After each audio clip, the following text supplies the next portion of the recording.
మన ప్రభువును రక్షకుడునైన యేసుక్రీస్తు అతి శ్రేష్టమైనటువంటి పుణ్యనామాన కూడి వచ్చిన మీ అందరికీ వందనాలండి. ఒకరినొకరు వందనాలు పెట్టుకోండి. ఒకరినొకరు వందనాలు పెట్టుకున్నట్టులో ఉన్న ఐక్యత, దాని యొక్క సంతోషమే వేరు. మరలా ఒకరినొకరు వందనాలు పెట్టుకొని దేవుడు మిమ్మల్ని దీవించునుగాక అని చెప్పుకోండి. సెకండ్ తీసుకోండి. ఒకరొకరు దేవుడు మిమ్మల్ని దీవించునుగాక. Praise the lord. హల్లెలూయా.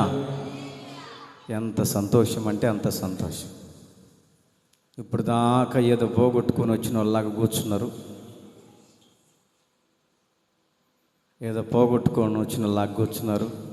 ఎప్పుడైతే ఒకరినొకరు వందనాలు చెప్పుకొని పలకరించుకున్నారో ఎంత సంతోషం అంటే అంత సంతోషం. ఎందుకు ఇలాగా నేను చెప్పిస్తున్నానంటే, పొద్దున్నుంచి ఏదో ఒక పని చేసుకొని వచ్చి ఇంట్లో పనో ఏమండి పాడి దగ్గర, పంట దగ్గర, బరిగోడ్ల దగ్గర ఆ పని చేసి వచ్చి వాళ్ళంతా అలిసిపోయి మందిరంలోకి వచ్చి కూర్చున్నారు. ఇందాక వచ్చినప్పుడు 2-3 అడిగాను, అమ్మ యాడికి పోయారంటే ఈరోజు పనికి పోయామన్నా పత్తి కూలికి అని అన్నారు. పాపం కష్టపడి వచ్చి ఉంటారు, వాళ్ళు అలసిపోయి ఉంటుంది. కాస్త వాళ్ళ హృదయాల్లో ఒక సంతోషమైనటువంటి ముఖముల కళ చూడాలని ఒకరినొకరు పలకరించుకోమని చెప్పాను. హల్లెలూయా.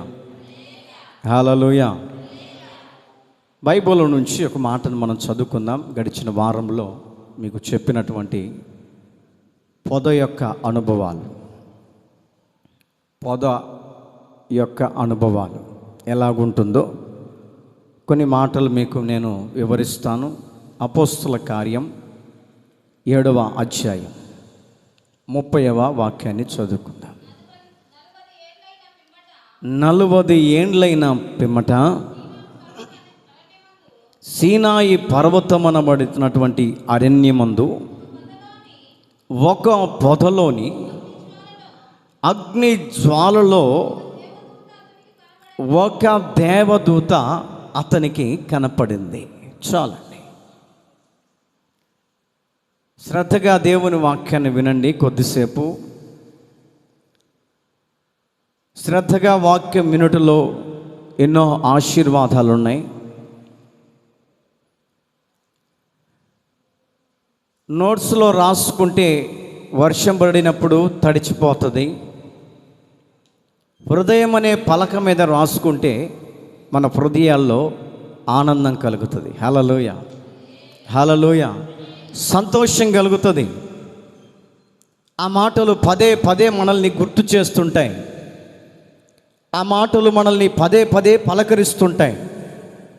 ఆ మాటలు మనల్ని పదే పదే నవ్విస్తూ కవ్విస్తూ దేవుని ప్రేమలో నిలిచేటట్లుగా ఆ మాటలు మన హృదయాల్లో స్థిరపరిచి బలపరుచునుగాక.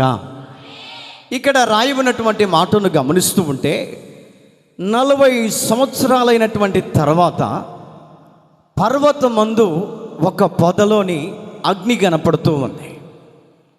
ఈ మాటలు ఎవరు వివరిస్తున్నారు అనంటే, దైవజనుడైనటువంటి స్టెఫెను అనే దైవజనుడు ప్రజలకు స్వార్థన చేస్తూ ప్రాణాలకు మించినటువంటి ఎన్నో ఆటంకాలు వచ్చినప్పటికీ, స్వార్థ చేయనీయకుండా ఆపినప్పటికీ, మా ఏరియాలో స్వార్థ చేయకూడదు, మా ప్రాంతములో మా దేశములో యేసు క్రీస్తు గురించి ఇక్కడ చెప్పకూడదు, వారిని వీరిని యేసు క్రీస్తులోనికి మార్చకూడదు అని ఎంతోమంది ప్రజలు ఆటంకపరుస్తున్నప్పటికీ, అభ్యంతరపరుస్తున్నప్పటికీ, అభ్యంతరానికి గురి చేస్తున్నప్పటికీ ఈ యొక్క వ్యక్తి ప్రాణాలకు తెగించి ఏమండి, ప్రాణము పోయినా నాకు ఇబ్బంది లేదు, నా యేసు కోసమే నేను ప్రయాసపడాలి, నా యేసు కోసమే నేను ముందుకు వెళ్ళాలి, నా యేసు కోసమే ప్రాణ త్యాగమైనా చేయటానికైనా నేను సిద్ధమేనని కంకణము కట్టుకున్నటువంటి స్టెఫను అనబడుతున్నటువంటి దైవజనుడు వారి సంఘములో ఉన్నటువంటి దేవుని బిడలకి ఏమండి ఆది కాలములో జరిగినటువంటి సన్నివేశాన్ని గుర్తు చేస్తున్నాడు. ఆది కాలములో జరిగిన విచిత్రమైనటువంటి గొప్ప అద్భుతాన్ని ప్రజలకు పరిచయం చేస్తున్నాడు. ఆది కాలములో జరిగినటువంటి ఆ యొక్క మెరాకిల్ని ప్రజలకు తెలియపరుస్తూ ఉన్నాడు. ఇదిగో దేవుని బిడలారా, దేవుని క్రైస్తవులారా, దేవుని దైవ జనాంగమా, ఆది కాలములో 40 ఏండ్ల పిమ్మట సీనాయి అరణ్యమందు ఒక అద్భుతం జరిగింది. ఏమిటి ఆ అద్భుతము అంటే, పొద కాలుచూ ఉంది, పొద మండుచూ ఉంది. ఆ పొదలో నుంచి ఎటువంటి బూడిద రావట్లేదు. ఏమిటి విచిత్రం? మనము ఇంట్లో ఏదైనా వంట చేసుకోవాలంటే ఏమండి, మొట్టమొదటిగా చిన్న చిన్న పొలాలన్నీ చిన్న పొలాలు తీసుకొని వచ్చి మడిసేస్తాం. మడిచేసిన తర్వాత ఆ చిన్న పొలలు చిన్న చిన్నగా మంట అయిపోయి ఆ మంటలాగా పెద్ద మంటలాగా తయారయ్యేటప్పుడు మనం ఏం చేస్తామంటే పెద్ద కట్టెలు కూడా తోడు చేస్తామా లేదా? ఈ చిత్రంగా చూస్తున్నారు నాకెళ్ళి. ఎప్పుడు నీళ్లు కాగబెట్టిన వాళ్ళలాగా, ఎప్పుడు అన్నం ఉండని వాళ్ళలాగా. ఏంటి పాస్టర్ గారు, ఈ మధ్య గ్యాస్ స్టవ్లు వచ్చినా కూడా వంటల మీద ఏమండి ఆ కట్టెల పొయ్యి మీద వండేవాళ్ళు చాలామంది ఉన్నారు. కట్టెల పొయ్యికి గ్యాస్ పొయ్యికి తేడా ఏంటంటే, గ్యాస్ పొయ్యి ఆడితే గ్యాస్ స్టవ్లు వస్తుంది. తెలుసో తెలియదు మీకు? చాలామంది అంటారు, అన్న గ్యాస్ స్టవ్లు అన్న ప్రార్థన చేయి. ఈరోజు ఏ పొయ్యి మీద వండేమంటే గ్యాస్ పొయ్యి మీద గ్యాస్ స్టవ్లే వస్తుంది. కట్టెల పొయ్యి మీద వండించుకొని తిన్నాం అనుకోండి, గ్యాస్ స్టవ్లు పోతుంది. హల్లెలూయా చెప్పండి గట్టిగా. కట్టెల పొయ్యి మీద వండిన అన్నం తింటే గ్యాస్ స్టవ్లు పోతుంది, గ్యాస్ పొయ్యి మీద వండిన వంట తింటే గ్యాస్ స్టవ్లు వస్తుంది. ఆ రోజుల్లోనట మోషే అనే దైవజనుడు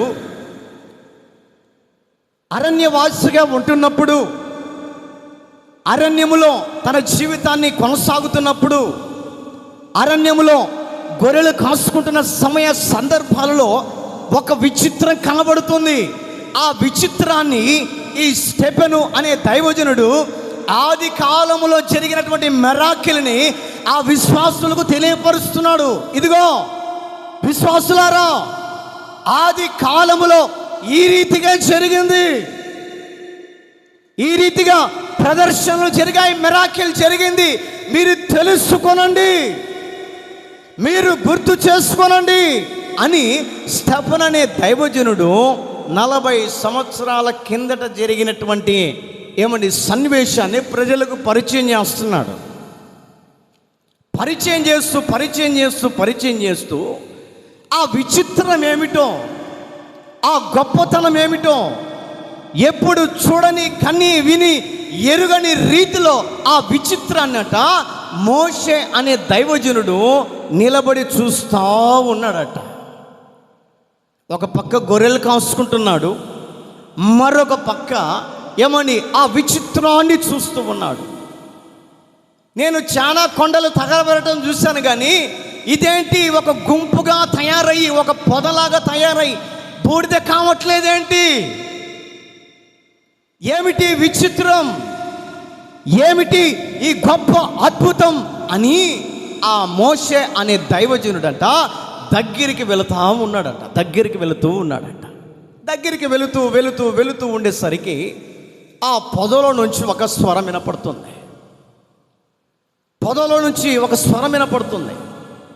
ఇదిగో దైవజనుడా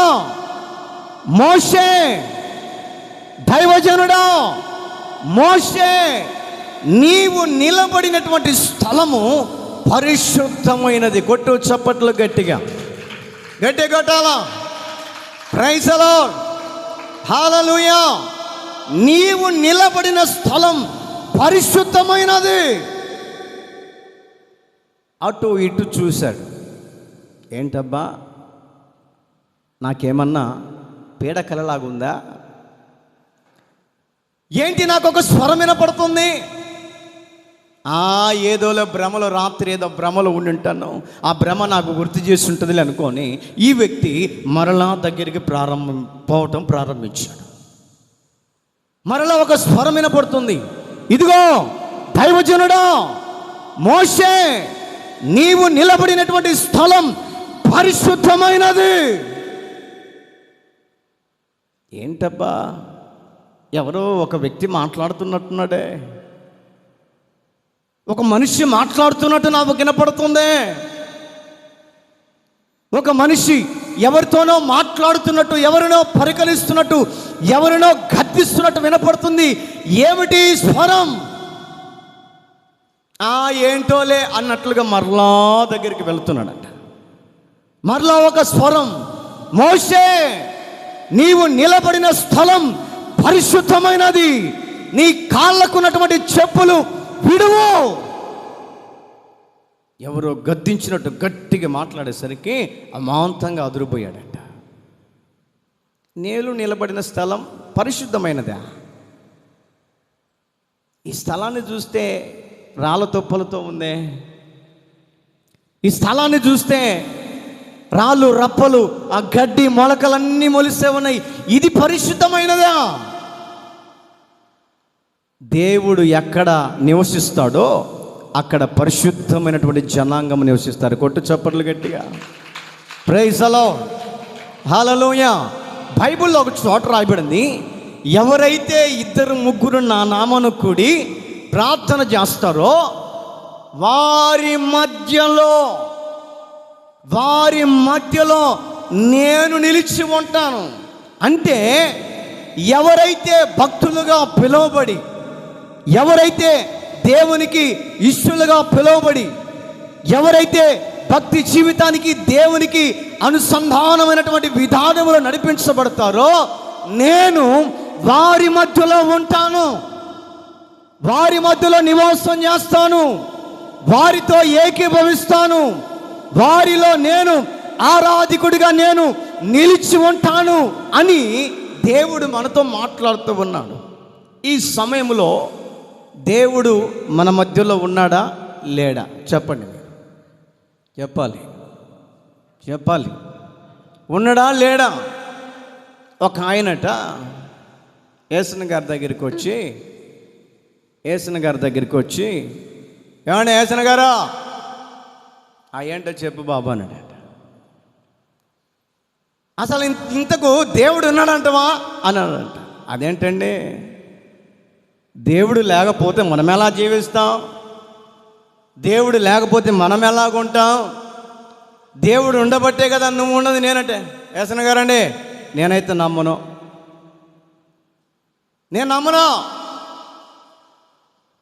దేవుడు ఎక్కడుంటాడో చూపి నాకు, దేవుడు ఏ ప్రదేశంలో ఉంటాడో చూపి.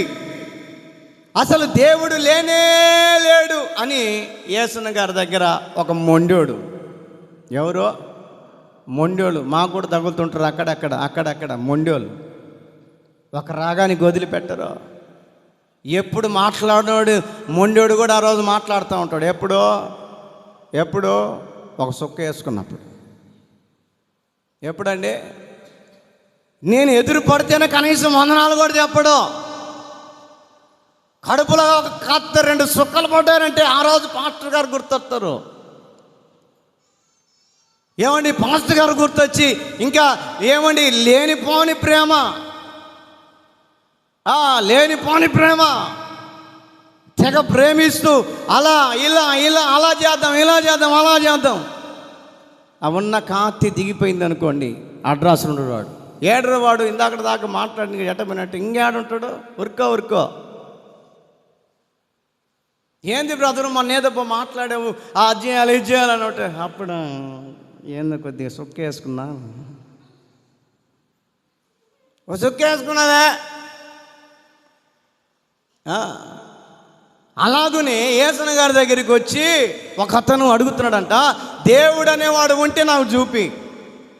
యేసన్న గారు తల గీకుండా అంటే, ఏంది రైడు నాకు పొద్దున్నే కూటానికి పోదామని, మందిరాన్ని ప్రారంభోత్సవం చేసుకుందామని పోదామని చెప్పేసి నేనుంటే వీడు నాకు దెయ్యమాలు తగులుకున్నాడు అని అన్నాడు. అప్పుడు నేను 2005వ సంవత్సరంలో యేసన్న గారి దగ్గర దాదాపు ఒక 3 నెలలు పాద పరిచర్య చేశాను శారదా కాలనీలో. ఆ మొండోడు అప్పుడే వచ్చిండి, నేనున్నప్పుడే. యేసన్న గారు రెడీ అవుతున్నాడు, ఏమండి మంచిగా డ్రెస్ వేసుకొని రెడీ అయ్యి, ఇదిగో తమ్ముడు ఆ చెప్పులు తీసుకురా, ఇదిగో ఆ బైబుల్ తీసుకురా, ఈ బ్యాగ్ తీసుకురా అంటే అన్ని సర్ది పెట్టేసి చేతులు పెట్టేసరికి ఈ మొండోడు ఎదురొచ్చాడు.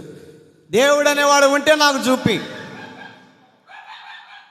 దేవుడు అనేవాడు ఉంటే నాకు చూపి. యేసన్న గారికి ఏం అర్థం కాక నాకెళ్ళి చూడాలంగట, ఏం పట్టించుకోకూడదు మీరు. యేసన్న గారికి ఏం అర్థం కాక దేవుడు ఉన్నాడయ్యా అన్నట్టు ఉంటే నాకు చూపి.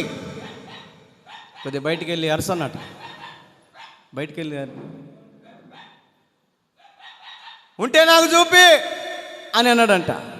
సరే యేసన్న గారు ప్రార్థన చేసుకున్నాడంట మనసులో, ప్రభువా పొద్దున్నే కూటానికి పోదామంటే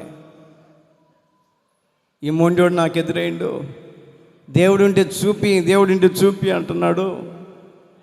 నేను ఏడ తీసుకొచ్చి నిన్ను చూపించానయ్యా, బొమ్మను తీసుకొని వచ్చి చూపిస్తే ఇది బొమ్మ కదా అని అంటాడు. రాయి రప్పని తీసుకొని వస్తే దేవుడు రాయి రప్ప కాదా అని అంటాడు. ఈ మొండోడితో తలకాయ నొప్పి, ఏం చేయాలి ప్రభు అని చెప్పేసి, ఏమండి నువ్వు కాసేపు కూర్చొని ఆయన అని చెప్పేసి యేసన్న గారు రూమ్లోకి వెళ్ళి గడేసుకొని ప్రార్థన చేసుకున్నాడంట. ప్రార్థన చేసుకొని దేవుడు బయలుపరిస్తే ఆ వ్యక్తి దగ్గరికి వచ్చి కూర్చున్నాడంట. ఏమండి యేసన్న గారు దేవుడు ఉన్నాడు అంటున్నావు కదా, చూపి నాకు అని అన్నాడంట. అనేసరికి యేసన్న గారు ధైర్యంగా కూర్చున్నాడు. దేవుడు చెప్పాడు కదా, ఆలోచనలో చెప్పాడు కదా. ఆ మనిషి దైవజనులు యేసన్న గారు ఉండి దేవుడు ఉన్నాడు అని అంటే ఉంటే నాకు చూపి అని అన్నాడు. సరే నేను చూపిస్తా, నేను చెప్పింది నువ్వు చేస్తే నేను నీకు దేవుని చూపిస్తా. సరే నువ్వేందో చెప్పు, అది నేను చూపిస్తా అన్నాడట. నీకు తల్లో మెదడు లేడు అని అన్నాడట. ఏంటి యేసన్న గారు, తల్లో మెదడు లేకపోతే నేను ఎందుకు మాట్లాడతా అని అన్నాడట. తల్లో మెదడు లేకపోతే నాకు ఎందుకు ఆలోచనలు వస్తాయి? యేసన్న గారు అన్నాడట, నీకు తల్లో మెదడే లేదన్నాడట. ఏంటి యేసన్న గారు, ఏంటి మాట్లాడుతున్నావు? నాకు మెదడు లేదంటవా? నాకు మెదడు ఉండబట్టే కదా నీతోటి మాట్లాడేది అన్నాడట. లేనే లేదు. ఉందే నీకు తల్ల మెదడు? ఉంది, ఉంటే నాకు చూపి అన్నాడంట. తల్ల మెదడు చూపించాలంటే ఈయన గోడ గుద్దుకొని మెదడు బయటకు వచ్చి చేతులు పెట్టి చూపించాలి, అవునా కదా? లేకపోతే సుత్తి తీసుకొని కొట్టుకొని ఇదిగో నాకు మెదడు ఉంది అని చూపించుకోవాలంట. ఆయనకు మెంటల్ లేసి, నువ్వు దేవుని చూపించద్దు, నేను తలపగలు కొట్టుకుని మెదడు చూపించద్దు, నీకు దండం స్వామి అని వెళ్ళిపోయినట్ట. హల్లెలూయా, హల్లెలూయా. పరిశుద్ధ జీవితాన్ని చేసే వారికి ఇటువంటి అవరోధాలు ఎదురవుతూ ఉంటాయి. ఎవరికి అంటే పరిశుద్ధులుగా పిలువబడే వారికి, పరిశుద్ధ జీవితాన్ని చేసేవారికి ఇటువంటి సన్నివేశాలు గుర్తొస్తూ ఉంటాయి. ఈ యొక్క మోషే కూడా ఏమని 40 సంవత్సరాల క్రిందట జరుగుతున్నటువంటి విచిత్రాన్ని ఈ మోషే ఏమని మోకరించి ఏమని అతను నిలబడినటువంటి స్థలములో ఒక స్వరం వినపడుతుంది. నీవు నిలబడినటువంటి స్థలం పరిశుద్ధమైనది. పరిశుద్ధమైన స్థలములో నీకున్న చెప్పులు విడువు. పరిశుద్ధమైన స్థలములో నీవు చెప్పులు విడువు. నీవు నిలబడినటువంటి స్థలం ఎంతో పరిశుద్ధమైనది. ఈ స్థలములో ఎంతో పరిశుద్ధంగా ఉంటేనే అడుగు పెట్టాలి. ఈ స్థలములో ఎంత దేవునికి దగ్గరగా ఉంటే అడుగు పెట్టాలి. ఈ స్థలములో యేసయ్య ప్రసన్నతను పొందుకున్న వారు మాత్రమే ఈ యొక్క స్థలములో అడుగు పెడితే ఆ పరిశుద్ధత వారి జీవితంలో ఒక నవనూతనమైన స్వభావంలోనికి తీసుకుని వెళ్తుంది. నిలబడిన స్థలం పరిశుద్ధమైనది. ఏమి అర్థం కాలేదు, ఏం అర్థం కాలేదు. పరిశుద్ధమైన స్థలములో ఏ విధంగా ఉండాలి? మోషే ఏ విధంగా దేవుని స్వరాన్ని విని తన కాళ్ళకున్నటువంటి చెప్పులు విడిచిపెట్టాడో, తన పరిశుద్ధతను ఏ విధంగా కాపాడుకున్నాడో ఏమండి, కొన్ని మాటలు మీకు దేవుని లేఖనంలో నుంచి నేను చూపిస్తాను. చదవండి బైబిల్లో నుంచి ఎఫెసీ పత్రిక 5వ అధ్యాయం 27వ వాక్యాన్ని చదువుకుందాం. ఎఫెసీ పత్రిక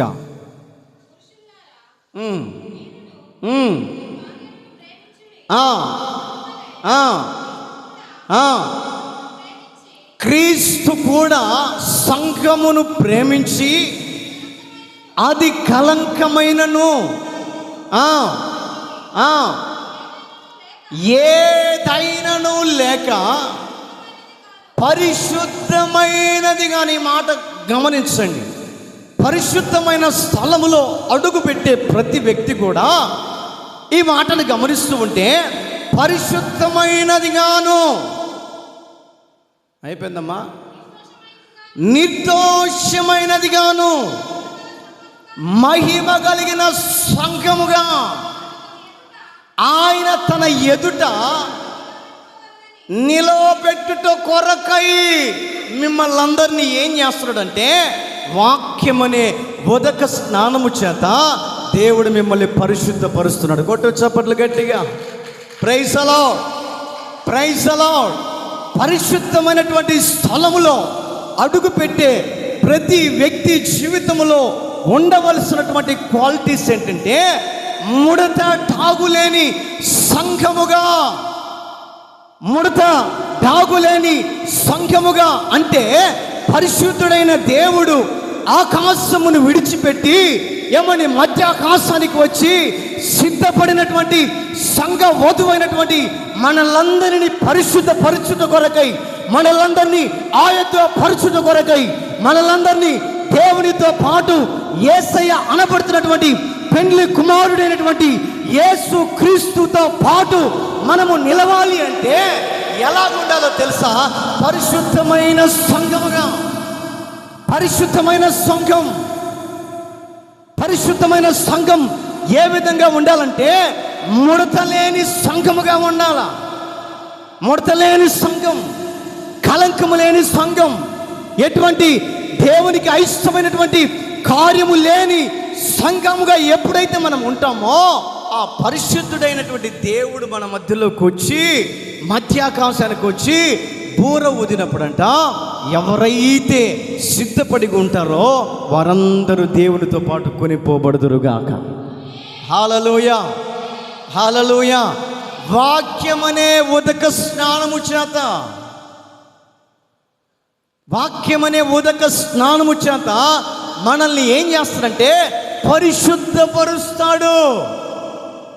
పరిశుద్ధపరచబడాలంటే, పరిశుద్ధంగా మనం ఉండాలంటే అసలు ఏమండి మన జీవితంలో ఏం చేయాలి?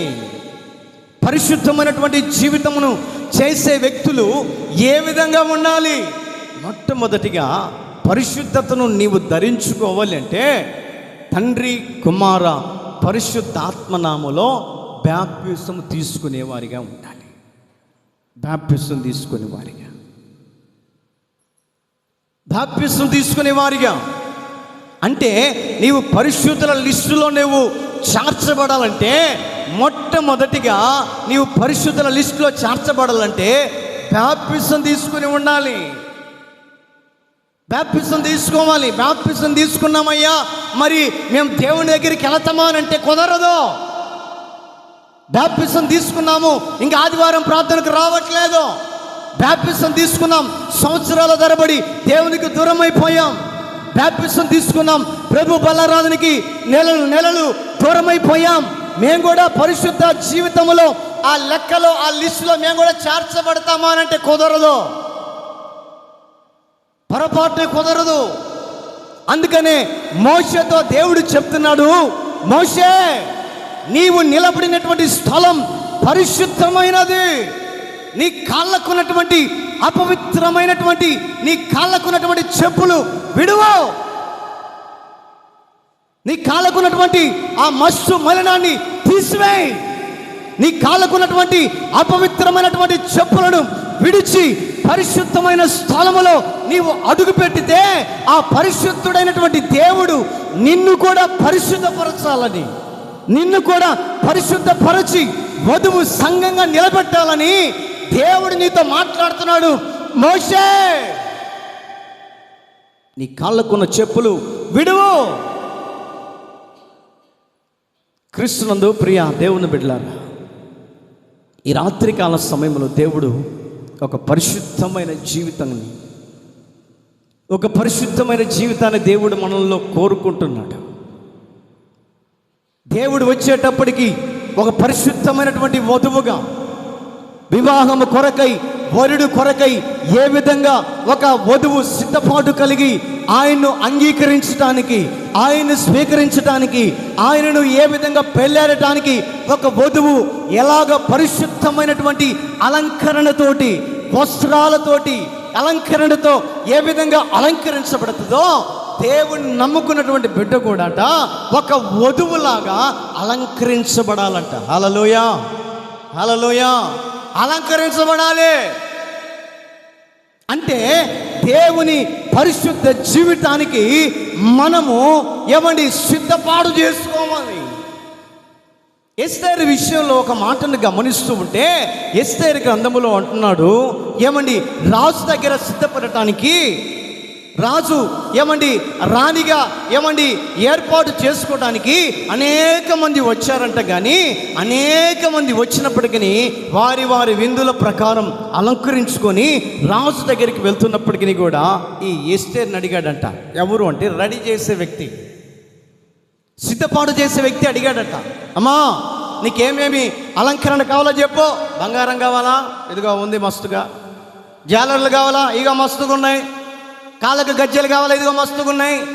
లక్షల రూపాయలు విలువ చేసే శారీ కావాలా? ఇదిగో మస్తుగా ఉన్నాయి. ఏం కావాలో చెప్పునంటే ఆ వ్యక్తి అంటున్న మాట ఏంటంటే, హేగే అనబడుతున్నటువంటి పరిశుద్ధాత్మ దేవుడికి అప్పగించుకొని, అయ్యా హేగే అనే ఆ దైవజనుడు, ఆ వ్యక్తి, ఇదిగో నీవు ఎలా అలంకరిస్తే నేను అలాగా తయారైపోతాను.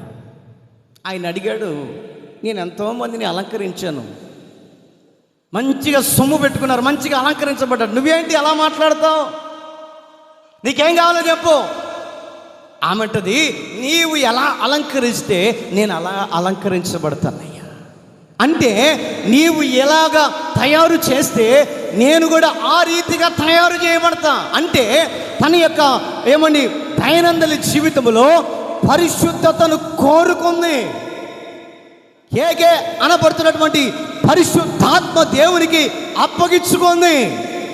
హేగే అనబడుతున్నటువంటి పరిశుద్ధాత్ముడు ఏమండి ఆ వ్యక్తి ఏ విధంగా అలంకరిస్తే ఆ అలంకరణనే కోరుకుందంట. అలంకరణనే కోరుకుంది అంటే తన యొక్క జీవితం అంతా దేవునికి అప్పగించుకుంది అని అర్థం. తగుమాత్రపు అలంకరణని కోరుకుంది. కాబట్టి ఆ వ్యక్తి, ఆ ఎస్తేరు అనబడుతున్నటువంటి యవన కన్నిక, ఎస్తేరు అనబడుతున్నటువంటి యవని కన్నిక రాజు భార్యగా స్వీకరించడానికి ఆమెలో తగుమాత్రపు అలంకరణను కోరుకున్నాడంట రాజు. కొట్టు చప్పట్లు గట్టిగా. ప్రైజ్ ది లార్డ్, హల్లెలూయా. ఈ భూమి మీద నివసిస్తున్నటువంటి ఏమండి పెండ్లి కుమారుడి కొరకు మనము అలంకరించబడుతూ మన యొక్క విధానాలని మనము ప్రయత్నాలు చేస్తూ ఉంటే పరలోక తండ్రి అయినటువంటి యేసయ్య రాబోతున్నాడు అన్నటువంటి విషయాన్ని తెలుసుకున్నటువంటి దేవుని బిడ్డ ఎలాగుండాలో తెలుసా? తగుమాత్రపు అలంకరణ విషయంలో ముందుకు వెళ్ళిపోగలిగితే పెండ్లి కుమారుడైన యేసయ్య పెండ్లి కుమార్తె సంగమనబడుతున్నటువంటి మనలందరినీ వివాహము చేసుకోవడానికి రాబోతున్నాడు. హల్లెలూయా, హల్లెలూయా. అది గొర్రెపిల్ల వివాహ మహోత్సవం. దేవుడు మనల్ని వివాహము చేసుకోవాలి అనంటే మన జీవితములో ఏమని పరిశుద్ధమైన జీవితం. అందుకని అక్కడ రాయబడింది, నీవు దేవుని కొరకు అలంకరించబడినటువంటి వధువుగా ఉండాలి అంటే, పవిత్రమైన జీవితాన్ని చేయాలంటే ముడతలేని వ్యక్తిగా ఉండాలట. ముడతలేని వ్యక్తిగా. ముడత అంటే, అయ్యా పాస్టర్ గారు నా వయసు తగ్గిపోయింది, నమ్మకం అంతా ముడతలు పడ్డాయి, నన్ను కోరుకుంటాడా? అయ్యా పాస్టర్ గారు నా వయసు ఉడికిపోయింది, నా ముఖం అంతా ముడతలు పడ్డాయి, యేసయ్యని పెళ్లి చేసుకుంటాడా? చేసుకుంటాడు. యేసయ్య ఎవరి కోసం వస్తున్నాడైతే ఏమండి, భూమి మీదకి ఎవడు దీనుడై నలిగిన హృదయంతో దేవుని దగ్గరికి వస్తారో వారిని వివాహం చేసుకోవటానికి దేవుడు సిద్ధం చేస్తున్నాడు. దేవుడు సిద్ధపడుతున్నాడు. ఈ రోజున దేవుని పరిశుద్ధ జీవితాన్ని చేస్తున్న నీ జీవితంలో కూడా దేవుని కొరకట మనము సిద్ధపాటు కలిగి ఉండాల. మోషేతో చెప్తున్నాడు, మోషే నిలబడిన స్థలం పరిశుద్ధమైంది, జాగ్రత్త. పరిశుద్ధమైన స్థలంలో ఎలాగుంటున్నావు జాగ్రత్త. పరిశుద్ధమైన స్థలములో ఏ మాటలను మాట్లాడుతున్నావు జాగ్రత్త. కొంతమంది దేవుని మందిరానికి వస్తూ బూతులు మాట్లాడుతుంటారు. ఏడా? మందిరంలోనే. ఒరే, దేవుని మందిరంలో దేవుడు ఉన్నాడే అన్న భయం ఉండదు. దేవుని సన్నిధిలో యేసయ్య ముఖ కాంతి ఉన్నదే అంటే భయం ఉండదు. దేవుడు మాట్లాడే స్థలమే ఇది. దేవుడు కోరుకున్న స్థలమే. దేవుడు కోరుకున్న స్థలములో మన నోరు అదుపులో పెట్టుకొని, మన స్థితిగతులు అదుపులో పెట్టుకొని యేసయ్యతో మాట మనము కూడా పరిశుద్ధ జీవితాన్ని చేయాలన్నటువంటి ఆలోచన ఉండకుండా ఈ రోజున చర్చిలోకి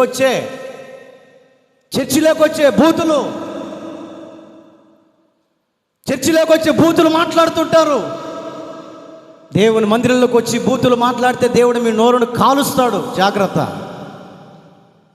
దేవుని మందిరంలో పరిశుద్ధమైనటువంటి మందిరంలోకి వచ్చి అపవిత్రమైన మాటలు మాట్లాడితే దేవుడు మన నోటిని కాలుస్తాడు. ఈ రోజున ఆ విషయం తెలియక చాలామంది దేవుని మందిరమని భయం లేకుండా, దేవుని మందిరమని భక్తి లేకుండా, దేవుని సేవకుడని భక్తి లేకుండా, దేవుని పరిశుద్ధమైన స్థలమని భక్తి లేకుండా అపవిత్రమైన మాటలతో దేవుని మందిరాన్ని నువ్వు పాడు చేస్తే దేవుడు నిన్ను పాడు చేస్తాడు. దేవుడు నిన్ను భంగం చేస్తాడు. నీ ఆత్మీయ జీవితం కొలాప్స్ అయిపోతుంది. లోకంలో పడిపోయే అవకాశాలు కనపడతాయి. కారణం ఏంటో తెలుసా? పరిశుద్ధమైన స్థలములో నీవు పరిశుద్ధంగా నిలిచి ఉండగలిగితే వధువైనటువంటి యేసయ్య నిన్ను అలంకరించి నిన్ను వధువుగా చేసుకోవడానికి రావాలి అంటే మనం ఎలాగుండాలో తెలుసా? సిద్ధపడిన సంఘములాగుండాలి. హల్లెలూయా, హల్లెలూయా. సిద్ధపడిన స్థలం సంవత్సరానికి ఒకసారట ప్రత్యక్షపు గుడారంలో అడుగు పెట్టేటప్పుడు ప్రధాన యాజకుడు అనబడుతున్నటువంటి వ్యక్తి సంవత్సరానికి ఒకసారి ధూపం వేయడానికి వస్తాడంట. ధూపం వేయడానికి మీకు సపోజ్ అర్థమయ్యేటట్లుగా నేను మీకు చెప్తాను. బయట చర్చి బయట ఉంది చూసారా? ఆ ప్రాంతం అంతా ఎలాగ కనపడుతుంది అంటే ఆవరణం బయట మొత్తం ఆవరణం అని అనుకోవాలి. దేవుని మందిరంలోనికి వచ్చేది పరిశుద్ధ స్థలం. బయట ఆవరణం. బయట ఎన్ని వేషాలైనా వేసుకోవచ్చు, ఏ విధంగానే మాట్లాడుకోవచ్చు, మనకు అనవసరం. కానీ బయట ఆవరణం ప్రత్యక్షపు గుడారంలో అడుగుపెట్టే ప్రధాన యాజకుడు ఆ ప్రత్యక్షపు గుడారంలో అడుగు పెట్టాలంటే సంవత్సరానికి ఒక్కసారి అడుగు పెడతాడంట. సంవత్సరానికి ఒకసారి ఏమి రోజు పోవచ్చుగా, వారం పోవచ్చుగా, కుదరదు. 2 వారాలకు ఒకసారి పోవచ్చుగా, కుదరదు. ఎందుకంటే ప్రత్యక్షపు గుడారములో 3 స్టెప్పులు ఉంటాయి. మొదటిగా ఆవరణము. ఏంటిది చెప్పండి? ఆవరణం. ఆవరణములో ఎన్ని ముడతలైనా ఉండొచ్చు, ఎన్ని ప్రాబ్లమ్స్ అయినా ఉండొచ్చు, ఎంత కల్ముషమైనా ఉండొచ్చు. కానీ 2వ స్టెప్ ఉందే, పరిశుద్ధమైన స్థలం. పరిశుద్ధమైన స్థలం అనబడుతున్నటువంటి దేవుని మందిరం ఉందే, దేవుని మందిరంలోనికి వచ్చేటప్పుడంట చాలా జాగ్రత్తగా రావాలట. జాగ్రత్తగా రావాలి. సంవత్సరానికి ఒకసారి ప్రధాన యాజకుడు ఎందుకు అడుగు పెడుతున్నాడంటే, తనలో ఒకవేళ లోపాలు ఉన్నాయేమో, తనలో ఒకవేళ అపవిత్రత ఉందేమో. ప్రధాన యాజకుడు సంవత్సరానికి ఒకసారి దేవుడి దగ్గర సిద్ధపాటు కలిగి ప్రార్థన చేసి ఏడ్చి కన్నీరు గార్చి తప్పులన్నీ ఒప్పుకొని పాపాలన్నీ ఒప్పుకొని ఎవరితో అన్ని విధాలుగా విరోధంగా ఉండడాన్ని ఒప్పుకొని సంవత్సరానికి ఒకసారి అడుగు పెట్టేటప్పుడంట అది కూడా భయం వేస్తూ వస్తుందంట. ఆవరణంలో అడుగు పెట్టాడు. అమ్మో, ఆవరణంలో అడుగు పెట్టాను, పరిశుద్ధ స్థలంలో అడుగు పెట్టాలి, నా వ్యక్తిగత జీవితం ఏమైపోద్దాం. ఆ ప్రధాన యాజకుడికట నడుముకు దట్టి కడతారంట. మీరు ఈ మాటలు ఎప్పుడు వినలేదు కాబట్టి మీకు చెప్తున్నాను. దట్టి అంటే నడుముకు తాడు కడతారు. ఇది పులిపిటి కదండి, పరిశుద్ధమైన స్థలం కదండి, అతి పరిశుద్ధమైన స్థలం కదండి. ఆ నుంచి బయలుదేరేటప్పుడు పరిచారకులు అతనికి దట్టి కడతారు. మీరు అది మ్యారేజీలు చేసేటప్పుడు బ్యాప్టిస్ట్ వాళ్ళలో, లోదరన్ వాళ్ళలో, సిఎస్ఐ వాళ్ళలో, సెంటెన్స్ వాళ్ళలో పెళ్ళిళ్ళు చేసేటప్పుడు మీరు చూసి ఉంటారు, నిలువు టంగేస్తారు. చూసారా లేదా? చూసిన వాళ్ళు చెప్పండి. హల్లెలూయా, హల్లెలూయా. మధ్యలో తాడు కడతారు. కడతారా? కట్టరు. తాడు కట్టేసరికి పొట్ట ఇడు దాకా వస్తాయి. ప్రియమైన సంగమా, పరిశుద్ధమైన వివాహానికి సిద్ధపడ్డ వధువులారా అని అంటుంటాడు.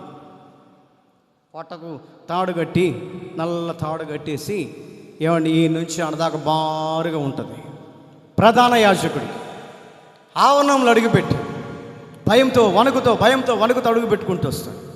పరిశుద్ధమైన స్థలం అనగా ఆ యొక్క పరిశుద్ధమైన స్థలం అని 2వ స్టెప్గా అడుగు పెడుతూ ఉన్నప్పుడు ఆ వ్యక్తి భయంతో తన చేతులకట గంటలు తగిలిస్తారంట.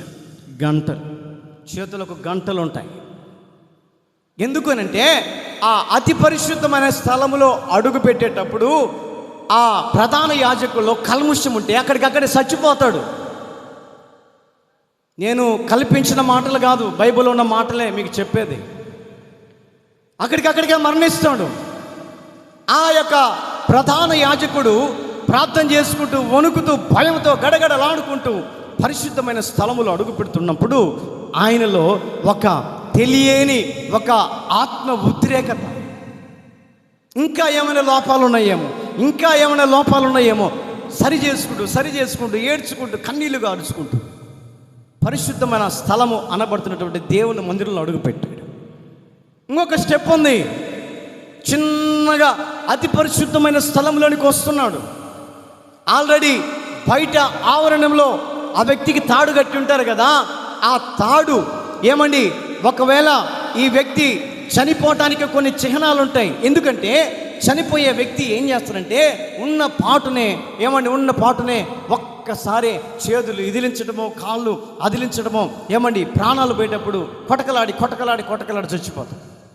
అవునా కాదు? చూసారా? చూడలేదు? యాక్సిడెంట్లు జరిగట కొటకలాడి ప్రాణం ముగిసిపోతాం. అంబులెన్స్ వచ్చేలే పైకి వెళ్ళిపోయి ఉంటాడు. అలాగనే ఆ ప్రధాన యాజకుడికి గంటలు చేతులు ఉంటాయి, ఆ వస్త్రాలకు ఉంటాయి, గలగల మోగుతూ ఉంటాయి. ఒకవేళ ఆ గంటలు మోగలేదనుకోండి, అయ్యగారు చనిపోయాడని అర్థం.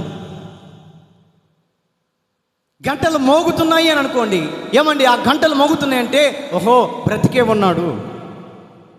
ఎందుకు ఈ మాటలు చెప్తున్నానంటే దేవుని వధువైనటువంటి యేసు క్రీస్తు కొరకై సిద్ధపడే వ్యక్తులు ఏ విధంగా ఉండాలో, ఏ విధమైనటువంటి క్వాలిటీస్ మనలో ఉండాలో, ఏ విధమైనటువంటి భక్తి ఉండాలో, ఏ విధమైనటువంటి పరిశుద్ధ జీవితం ఉండాలో మీకు నేను కొన్ని విషయాలు తెలియపరుస్తున్నాను. తెలియట కొరకై పరిశుద్ధ స్థలంలో అడుగుపెట్టాడు ప్రధాన యాజకుడు. గంటలు మోగుతున్నాయి, గలగల గలగల అని మోగుతున్నాయి. అతి పరిశుద్ధమైన స్థలము అని అంటే పులిపీఠం. అతి పరిశుద్ధమైన స్థలం అంటే పులిపీఠం. ఈ పులిపీఠం మీద ఎవరు నిలబడతారంటే పరిశుద్ధ యాజకుడైనటువంటి దేవుని సేవకుడు మాత్రమే అర్హుడుగా మార్చబడతారు. హల్లెలూయా, హల్లెలూయా. నేను అప్పుడప్పుడు పిల్లలకు చెప్తుంటా, ఆ పులిపీఠ మీదకి వెళ్ళి అవి తీసుకురాకుంటే అమ్మో నేను వెళ్ళను, నాకు భయం. నిజమే అన్న, నేను మాత్రం వెళ్ళను, కానీ బ్యాప్టిజం తీసుకుని వెళ్ళను పంపి. ఆ స్థలంలో అడుగు పెట్టడానికి నేను అర్హుడి కాదు అని అంటూ ఉంటారు. వాస్తవమే. ఇది ఎవరు నిలబడే స్థలం అంటే పరిశుద్ధమైనటువంటి జీవితాన్ని చేసే దేవుని ప్రధాన యాజకుడు నిలబడే స్థలం. ప్రధాన యాజకుడు ఎవరై అంటే యేసు క్రీస్తుకు పోల్చబడింది. అంటే దేవుని యాజకుడు యేసు క్రీస్తుగా ఏమండి ప్రజలకు పరిచయం అవడానికి గల కారణం ఏంటంటే ఆయన ప్రధాన యాజకుడని గుర్తుపట్టే వారిగా ఉండాలి. అందుకని ఏమండి స్కూల్లో చదువుకున్న సార్కి ఎట్లా సెల్యూట్ కొడతామో, good morning sir, good afternoon sir చెప్తామా చెప్తాం. మసీదులలో ఉన్నటువంటి ఆ పీఠాధిపతులకు అస్సలాము అలైకుం అని మాట్లాడతారు. అవునా కాదా? ఏమండి గుళ్ళో ఉన్నటువంటి వ్యక్తులకి ఇంకొక మాటలు మాట్లాడుతూ ఉంటారు. ఎందుకనంటే ఒక గౌరవమైనటువంటి పదం. మనమేం మాట్లాడతామంటే వందనాలన్నా అని అంటాం. కాస్త ఇంగ్లీష్ వచ్చిన వాళ్ళు ప్రైజ్ ద లార్డ్ బ్రదర్ అని అంటాం. ప్రైజ్ ద లార్డ్ బ్రదర్, అది కూడా మెలికలే. ప్రైజ్ ద లార్డ్ అన్నయ్యా, నాకు ఇంగ్లీష్ రాదు కానీ తెలుగులో చెప్పండి.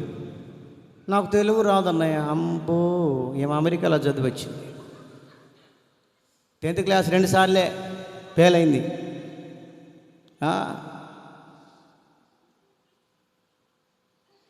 10th క్లాస్ 2 సార్లే ఫెయిల్ అయింది.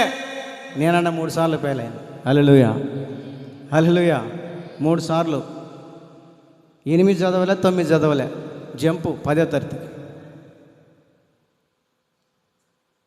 అటువంటి స్థితిలో ఉన్న కూడా దేవుడు మమ్మల్ని పట్టుకొని ఒక ప్రధాన యాజకుడి స్థానంలోనికి తీసుకుని వచ్చాడు. మాలో గర్వించదగింది ఏం లేదు,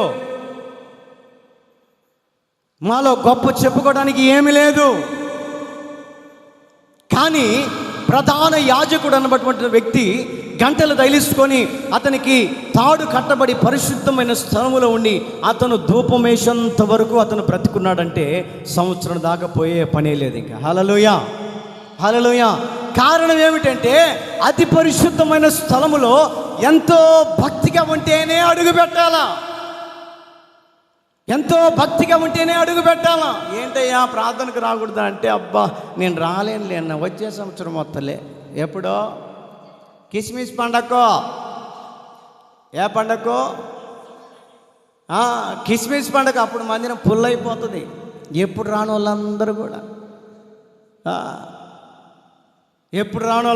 కూడా కనపడి పాటరయో నా గుడ్డలు ఎట్టున్నాయి, అబ్బా బ్రహ్మాండంగా ఉన్నాయి. ఓ చోట కిస్మిస్ పండగ వాకింగ్ చెప్పడానికి పోతే ఒక ఆయన నా కాడికి వచ్చి, పాస్టర్ గారు నా బట్టలు అట్లున్నాయో చెప్పు అన్నాడు. సొక్క మాత్రం బ్రహ్మాండంగా ఉంది. కిందికి చూసిన షార్ట్ వేసుకొని వచ్చిండు. యాడికి? ప్రార్థనకి. ఇదేందిరా నాయన, షార్ట్ వేసుకొని వచ్చిన ఏందేనన్నా? ప్యాంటు కొనుక్కోవడానికి డబ్బులు లేవు పాస్టరు, నువ్వు ఉంటే చూడు, మేమే మీ దగ్గర మీరు ఇస్తే తీసుకునే వాళ్ళమైతే నేను ఇవ్వాలంటే ఆయనకో. షార్ట్ వేసుకొని వచ్చాడు. ఆ షార్ట్కి వెనక 3 బొక్కలు పడ్డాయి. నువ్వు తొందరగా పోను, ఆయన ఇంటికి పోను, ఆయన నీ పోస్ట్ ఆఫీస్ చూడలేకపోతున్నామంటే, అవునా పాస్టర్ గారు నేను చూసుకోలేదు పాస్టర్ గారు. యాడికి? పరిశుద్ధమైన స్థలానికి వచ్చి పరిశుద్ధమైన స్థలములో, అతి పరిశుద్ధమైన స్థలములో పరిశుద్ధుడైనటువంటి దేవుడు నివాసము చేస్తున్నాడని ఏమని తెలుసుకొనక పరిశుద్ధమైన స్థలాన్ని అపవిత్రం చేయడానికి వస్తూ ఉంటారు. అందుకనే మోషేతో చెప్తున్నాడు, మోషే, నువ్వు నిలబడినటువంటి స్థలం పరిశుద్ధమైనది, నీ కాళ్ళకున్నటువంటి చెప్పులు విడువు. ఈ రోజున దేవుని మందిరానికి వస్తున్న మనం పరిశుద్ధులుగా పిలువబడుతున్నామా? ఏదో కాస్తో కూస్తో పరిశుద్ధుడిగా పిలువబడేటట్లుగా మనము ప్రయత్నం చేయాలి. అపవిత్రులుగా ఉండకూడదు. అపవిత్రులుగా మనము ఉన్నామనంటే లోకానుసారమైనటువంటి విధానంలో నడిపించబడే వ్యక్తిని మనం అనుకోవాలి. దేవుని మందిరానికి వచ్చే నీవు, దేవునితో సహవాసం చేసే నీవు, దేవునితో నడవాలని కంకణము కట్టుకున్న నీలో ఒక పరిశుద్ధమైన జీవితం. అందుకని ప్రభు బలలో పాలు పంపులు పొందేటప్పుడు దేవుని దగ్గర మనం పశ్చాత్తాపడాలి.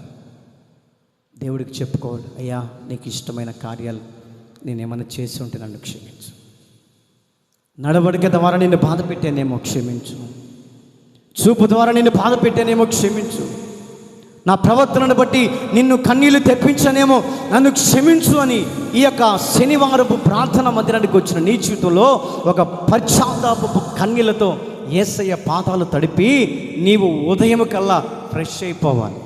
హల్లెలూయా. పారే నీళ్ళలో దోషం ఉంటుందా? పారే నీళ్ళలో దోషం ఉంటుంది. అలాగా దేవుని మందిరానికి వచ్చిన మనము కూడా మన పొరపాట్లన్నిటి విషయంలో దేవుని దగ్గర ఒప్పుకుంటే ఆ పాత అన్నీ కొట్టేసి రేపటి ఉదయానికల్లా నిన్ను ఏమండి సంతోషభరితులుగా దేవుడు చేస్తాడు. హల్లెలూయా.